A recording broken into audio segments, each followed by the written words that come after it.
한국은 여전히 경제협력개발기구 국가 가운데 자살률 1위를 기록하고 있다. 이 통계는 단순한 숫자가 아니라 사회 전반의 구조적 불균형과 인간관계의 단절을 보여주는 심각한 경고음이다. 학업과 경쟁 고립과 불안이 일상화된 청소년 사회에서 생명의 가치를 배우는 교육의 필요성이 그 어느 때보다 높아지고 있다. 이에 교육계와 정신건강 전문가들은 학교 현장에서부터 생명준 교육을 강화해야 한다고 입을 모은다. 최근 전국의 초중고등학교에서는 생명 존중 교육이 정규 교과 과정으로 편입되거나 자유활동 시간을 통해 확대되고 있다. 단순히 죽지 말자는 식의 자살 예방 중심이 아니라 삶의 이유를 찾는 교육으로 방향이 전환된 것이다. 서울의 한 고등학교에서는 생명 톡톡 클래스라는 프로그램을 운영하며 학생들이 자신의 감정을 나누고 타인의 이야기에 귀 기울이는 시간을 갖는다. 교사는 강의자가 아니라 동행자로서 학생 곁에 서 있다. 사진 교사와 학생이 원형으로 앉아 생명 존중 교육을 진행하는 모습. 한국자살예방센터 정택수 센터장은 생명 존중 교육은 자살을 단순히 예방하기 위한 프로그램이 아니라 삶의 회복력을 길러주는 교육이라고 강조했다. 그는 이어 학생이 자신의 존재 가치를 인식하고 타인의 고통에 공감하는 힘을 기를 때 비로소 사회 전체가 건강해질 수 있다고 말했다. 정 센터장은 생명 존중 교육이 살아있는 것에 이 미를 되새기게 하는 핵심적 교육이며 한국 사회의 정서적 회복을 이끄는 실질적 해법이라고 덧붙였다. 이 같은 변화는 대학 현장에서도 이어지고 있다.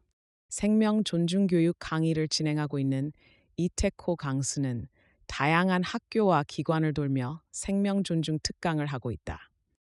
이 강사는 생명 존중 교육은 학생들에게 죽음의 무게를 가르치는 것이 아니라 삶의 이유를 발견하게 하는 교육이다라고 설명했다. 그는 또 청소년들이 나는 소중하다는 확신을 가질 때 극단적인 선택은 자연스럽게 줄어든다.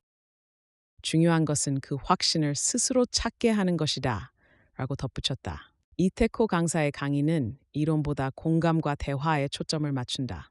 학생들은 자신의 감정을 솔직하게 표현하고 서로의 이야기를 듣는 훈련을 통해 공감의 언어를 배운다.